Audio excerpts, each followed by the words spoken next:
What up, fight fans? This is Squared Circle Productions. Got a new rant. This is on the PBC on Spike TV, Tarver versus Cunningham. My reactions. Okay. First off, I have to say that the first fight with Marco Hook versus Gavoski, man, that fight stole the show. Man, that was a great fight. I mean, Hook, just when he was getting ready to show me why he is what he was, now that, because I forget what round it was. I'd say maybe the fourth, fifth round.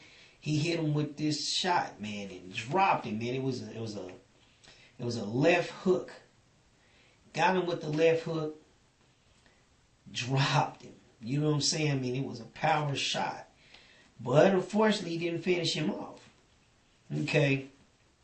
It was nip and tuck. Then it seemed like Hook was kind of taking control of the fight there. And he was winning on all three cards. Going to 11th round. It was like 20-something seconds left in the 11th round. And Gavoski needed a knockout, basically, because he was behind on all the cards.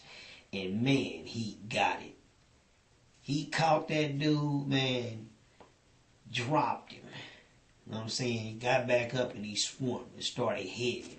I mean, if you look at the replay, check the replay out. And when they show it in slow motion and he's hitting him, man, he's just going for it. He's popping him.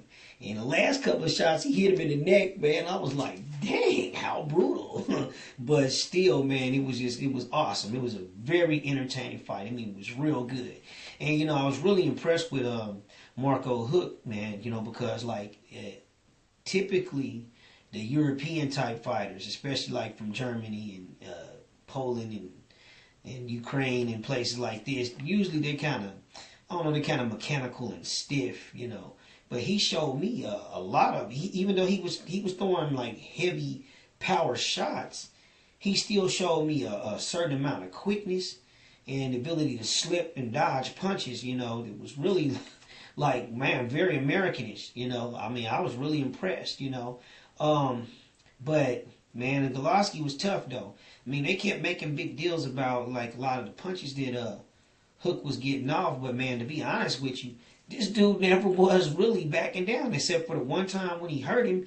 And even after he hurt him, old boy stood in there when he got back up and started throwing back, I mean, he never really backed up. He never really, gave ground.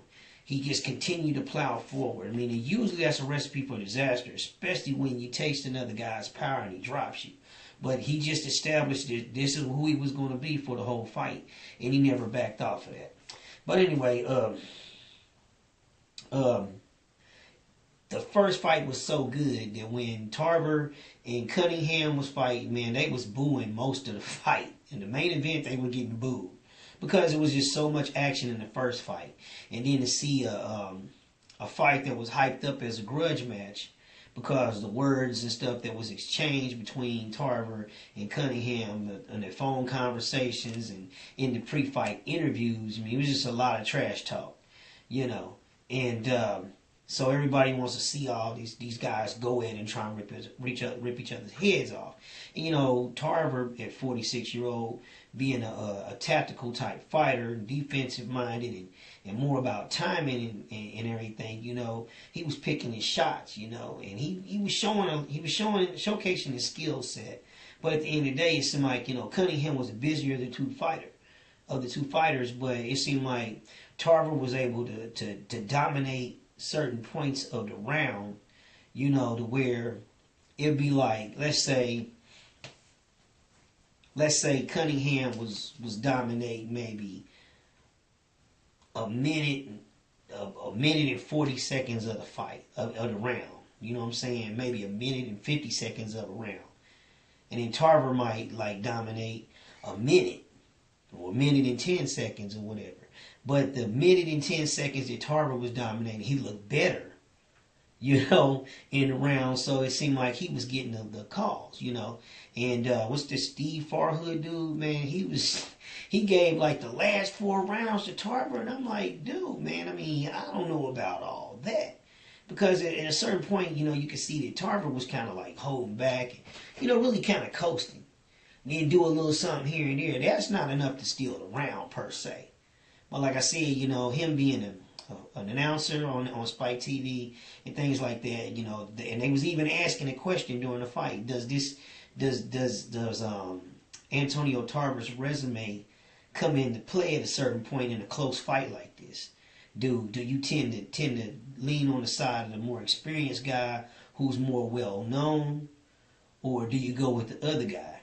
You know, and if you really kind of want to just go by the old way of looking at it, man, at the end of the fight, man, dude's Cunningham's his eye was on swole. You know what I'm saying? Not swole shut, but he was moused up there.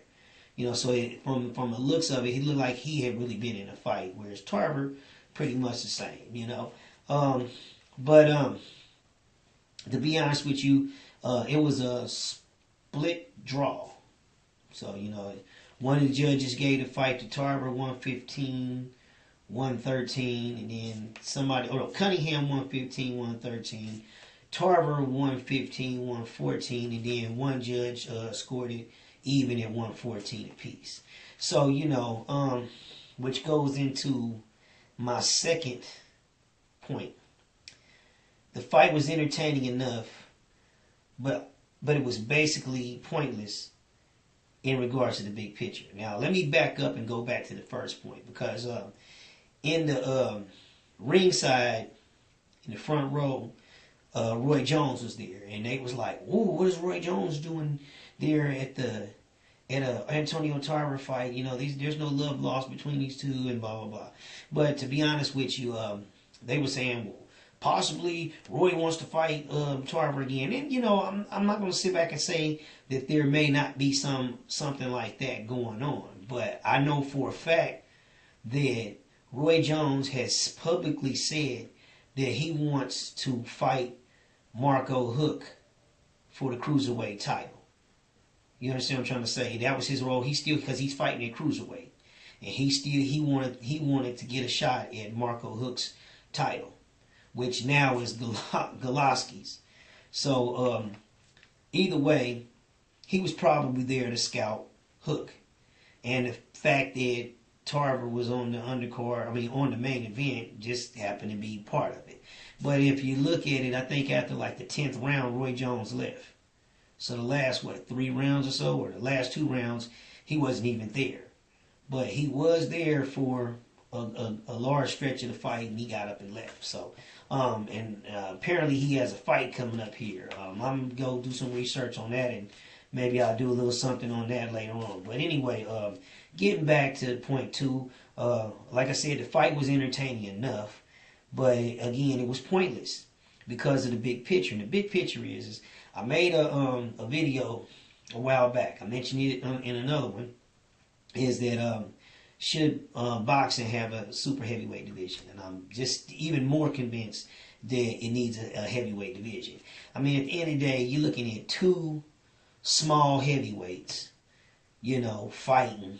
And I mean, realistically, if you start looking at the heights and the weights of most of these guys that's out here trying to make noise in the heavyweight division, man, you know, 6'2", maybe. Brian Jennings is 6'3". Bermain Stavern is like 6'4".